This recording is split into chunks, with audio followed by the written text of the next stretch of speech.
Alors, comme vous pouvez le voir, je ne suis pas seule, je suis avec Sonia, qu'on aura le temps de découvrir. On saura ensemble ce qu'elle fait, son parcours, comment est-ce que son parcours peut inspirer d'autres femmes qui veulent aussi devenir comme elle, parce que il faut savoir que Sonia, c'est une personne qui m'inspire beaucoup.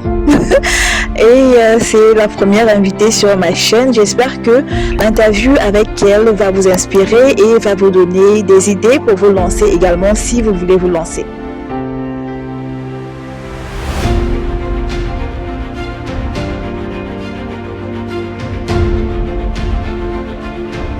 Bonsoir Sonia ou bonjour. Bonjour Elodie. Sonia, est-ce que tu peux te présenter pour les personnes qui te voient pour la première fois ou alors qui ne te connaissent pas?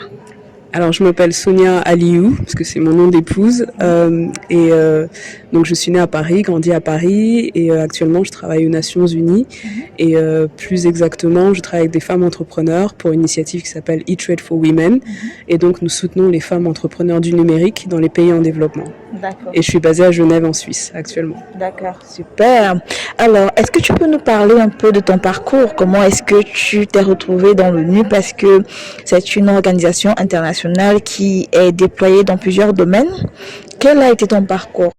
Alors j'ai un parcours très atypique parce qu'en fait j'ai fait un master en commerce international à Paris à la Sorbonne, et ensuite je suis rentrée dans une grande entreprise multinationale avec un travail de cadre. Enfin, j'étais partie pour une routine classique, sauf que j'ai vu que c'était pas quelque chose qui allait être fait pour moi, donc j'ai décidé de me lancer, de monter ma boîte, et j'ai monté il y a près de 10 ans maintenant une société e-commerce. À l'époque, le e-commerce c'était quelque chose d'assez encore récent, d'aventure en aventure. Ensuite, je me suis retrouvée au Nigeria en tant que directrice pays dans l'industrie chimique, et j'ai atterri à l'ONU de façon complètement accidentelle. D'accord.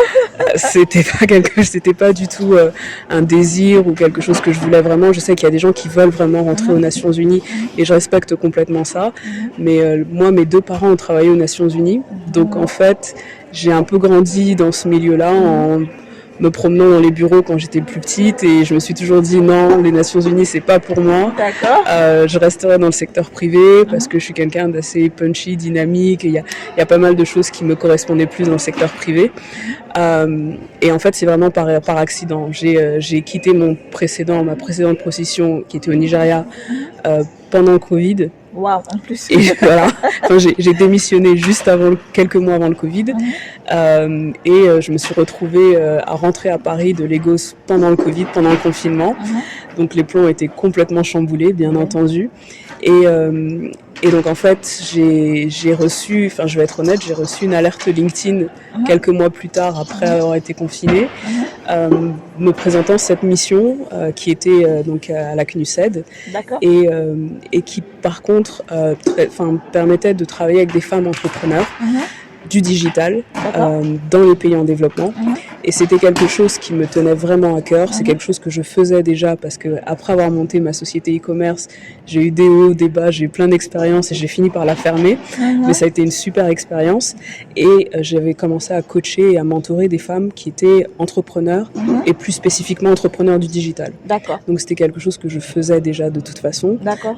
Et quand j'ai vu cette mission, je me suis vraiment retrouvée dans le descriptif de la mission, et c'était une mission de 3 mois. Okay. Et donc je m'étais dit 3 mois c'est super, ça me permettra de faire quelque chose qui me tient à cœur, qui est aligné avec ma mission de vie, mais qui en même temps va être très très court parce que c'est juste 3 mois. Et me voilà 2 ans plus tard, toujours à travailler aux Nations Unies pour cette mission qui est vraiment super. Donc voilà un petit peu mon parcours complètement atypique. Mais intéressant. Voilà. Oui, ton parcours est atypique, c'est vrai, mais très intéressant. Il faut également dire qu'avec Sonia, on s'est rencontrés dans un réseau. C'est vrai que ton parcours est atypique, mais est-ce que tu penses que d'une façon ou d'une autre, un réseau a influencé ce que tu es devenu aujourd'hui? Je veux dire, pas seulement dans les Nations Unies, mais de façon générale dans ton expérience, dans ta carrière professionnelle. Est-ce que tu penses que le réseau y a joué un grand rôle? Alors le réseau c'est quelque chose de très important, et je m'en rends compte de plus en plus maintenant peut-être parce que je mûris, parce que quand on est jeune, plus jeune, je suis pas si vieille, mais quand on est pas encore, mais quand on est plus jeune, souvent on pense qu'on peut tout faire, qu'on peut tout réussir, et puis on s'assagit avec le temps. Et là, plus j'évolue dans ma carrière, plus je me rends compte que le réseau est très important, et il faut moi-même que je développe mon réseau de plus en plus.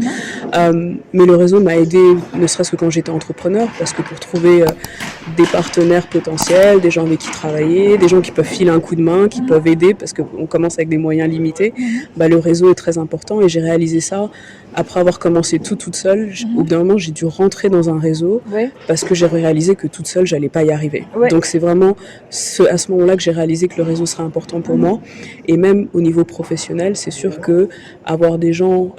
alors, j'ai jamais eu un poste grâce à mon réseau. Donc ça, j'en suis assez fière. J'ai jamais eu de piston, ni par mes parents, ni quoi que ce soit. Donc ça, c'est super. Mais c'est sûr que j'ai toujours fait en sorte de partir en bon terme. Peu importe où j'étais, de partir en bon terme, parce que le monde est petit, et c'est très important d'avoir de bonnes références, d'être en bon terme avec les gens, parce qu'on peut toujours appeler un ancien collègue, un ancien manager, un ancien partenaire avec qui on a travaillé. Et ça, c'est l'importance du réseau aussi. Et maintenant, je le conseille à tout le monde, vraiment, avoir un réseau. C'est une richesse qui est vraiment intangible. Mais lorsqu'on a les bons contacts, au Nigeria, par exemple, quand j'ai travaillé pendant 4 ans, j'ai développé un réseau. Et lorsqu'on a besoin de se dépanner ou d'avoir un coup de main, le réseau est très, très, très important. Et justement, c'est vrai, je me retrouve ici grâce à un réseau parce que nous sommes ensemble actuellement à Genève, à l'Organisation mondiale du commerce, pour une conférence qui va parler de l'égalité entre femmes et hommes, des possibilités que les femmes ont dans le business, dans le commerce international. Et tout ça, ça s'est fait grâce à un réseau parce que j'ai intégré un réseau. Il y a des personnes qui justement n'arrivent pas à rejoindre des réseaux. Est-ce que tu as des astuces que tu pourrais donner à ces personnes-là? Alors avec le confinement, le Covid, c'est vrai qu'il y a eu énormément de réseaux virtuels qui se sont développés. Donc ça, c'est déjà un bon début, surtout si on est un peu timide. Il suffit de s'inscrire, de mettre son nom, son adresse mail, et souvent on arrive à intégrer certains réseaux virtuels. Ça permet d'entrer dans le bain. Mais pour avoir quelque chose de plus concret, je conseille vraiment aux gens de se déplacer, d'assister à des événements, à des conférences, parce que c'est vraiment dans ces moments-là qu'on développe son réseau. Lorsqu'on a une rencontre physique avec quelqu'un et qu'on arrive à marquer cette personne, c'est là qu'on arrive à développer son réseau. Et je conseille fortement, c'est aussi si vous assistez à un événement, une conférence ou quoi que ce soit, regardez un peu qui va participer, quels sont les conférenciers, et n'hésitez pas à aller les voir, et puis parler de vous, timide. ne pas être timide, surtout ne pas être timide. Faut pas hésiter à aller les voir, à discuter avec eux, à se présenter, à présenter son projet, parce que c'est comme ça qu'on a des retours, c'est comme ça qu'on sait si on fait bien, qu'on ajuste et qu'on apprend, et qu'on peut-être un jour rencontre une personne qui peut peut-être tout changer. Exactement. Donc le premier pas, c'est virtuellement. Et deuxième pas, ne pas hésiter à assister à des conférences qui sont liées à son domaine, près de chez soi déjà. On n'a pas besoin de voyager à l'autre bout du monde, déjà près de chez soi. Et puis petit à petit, de se créer un réseau et de se développer. Est-ce que tu as donc des réseaux que tu peux recommander aux femmes ou aux hommes, hein? Ce ne sont pas seulement des femmes qui regardent ma chaîne. Est-ce que tu as des réseaux que tu pourrais recommander aux personnes qui se lancent dans le e-commerce ou dans tout ce qui est business digital? Oui, alors le premier réseau que je vais recommander, c'est celui sur lequel je travaille avec mes collègues, qui s'appelle E-Trade for Women.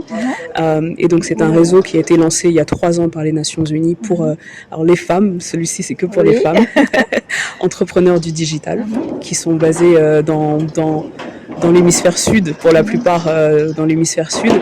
Donc c'est un réseau qui est virtuel et physique de plus en plus, parce qu'on a commencé pendant le Covid, mais de plus en plus on va se rencontrer physiquement, et qui offre différents types de soutien, du réseautage, et aussi des opportunités d'interagir avec des membres du gouvernement ou des membres du secteur public. Après, il y a d'autres réseaux, il y en a tellement. Un autre que j'apprécie aussi, qui s'appelle Impact Hub, qui est présent dans le monde entier. Donc ça peut être aussi une opportunité. Je pense qu'ils sont aussi à Abidjan. Ils sont partout, ils sont virtuellement aussi. Ils sont ici à Genève, ils ont plein de hubs un peu partout dans le monde. Donc ça peut être un bon réseau à avoir. Il y a aussi un autre réseau, par exemple, il y a Seedstar, qui est plus pour les entrepreneurs aussi, qui pourrait être une bonne alternative. Et puis il y a Generation Entrepreneurs, si je dis pas de bêtises, GEN, qui est plus lié avec le secteur public aussi, mais qui organise énormément d'activités. Mais après, ce que je veux dire, c'est pas forcément de suivre le réseau que tout le monde suit, c'est surtout de trouver le réseau qui nous convient, qui convient à notre personnalité, qui convient à ce que l'on recherche, parce qu'il y a des très gros réseaux qui sont très connus, mais dans lesquels on pourra peut-être rien trouver. Exactement. Donc il faut vraiment ne pas hésiter à chercher, jusqu'à ce qu'on trouve le réseau qui nous convient. Et surtout se démarquer, parce que ça ne sert à rien d'être dans un réseau et on ne communique pas, on ne va pas vers l'autre. Moi personnellement, je suis venue ici pour la rencontrer. Merci. Je suis venue pour la rencontrer, outre participer à la conférence pendant laquelle je suis sûre que j'aurai beaucoup de contacts, mais aussi pour la rencontrer, voir ensemble comment on peut travailler pour encore plus aider les femmes, parce que moi, ma mission vraiment, c'est d'encourager les femmes, de les accompagner à commencer un business grâce à Internet. Parce que Internet est accessible aujourd'hui à tout le monde, mais c'est vrai qu'en Afrique, c'est encore un peu compliqué, mais néanmoins, on y arrive tout doucement. Pour finir, est-ce que tu as des astuces, est-ce que tu as des tips ou alors des recommandations que tu pourrais donner à toute personne qui se lance dans le business ou toute personne qui veut se lancer dans l'entrepreneuriat? Oui, ce que je dirais, c'est surtout bien s'entourer. Ça, c'est essentiel. On en a parlé du réseau. Bien s'entourer, trouver des mentors, des gens qui sont allés un petit peu plus loin, qui vont pouvoir nous conseiller, nous aider, puis aussi des gens qualifiés, des gens qui ont des compétences, qui croient en notre projet, qui veulent bien nous aider. Ça va beaucoup aider. La deuxième chose, c'est de préparer, étudier son marché, étudier sa concurrence, savoir où vous mettez les pieds. Ça ne veut pas dire que vous saurez tout, il faut au contraire, mais ça va être mon troisième point aussi, mais il faut quand même avoir une idée de ce que vous voulez, bien réfléchir à votre idée, bien la formuler surtout, parce que souvent on a notre idée en tête, mais on ne sait pas la formuler, donc bien travailler la formulation pour pouvoir la vendre à quelqu'un d'autre. Et le troisième point, qui est un peu en contradiction avec le deuxième, mais qui vont quand même ensemble, c'est de se lancer. Ne pas attendre non plus que tout soit parfait, parce que tout ne sera jamais parfait, et de toute façon, on apprend en faisant, vous apprendrez en faisant, vous ajusterez, vous pivoterez au fur et à mesure. Tout à fait, c'est tout à fait normal. Mais déjà, si vous avez votre idée en tête, vous pourrez ajuster au fur et à mesure et vous allez échouer et c'est normal, ça fait partie de l'apprentissage. Donc voilà les conseils que je peux donner lorsqu'on se lance dans l'entrepreneuriat, qui est une super aventure. Merci beaucoup Sonia de tes conseils, d'avoir partagé de ton expérience avec nous, avec mes abonnés, avec toutes les personnes qui veulent se lancer dans le business. Je vous remercie également d'avoir suivi l'interview jusqu'au bout.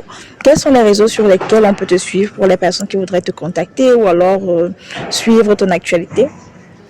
Plus sur LinkedIn, c'est vrai que c'est là où je suis le plus présente et surtout professionnellement.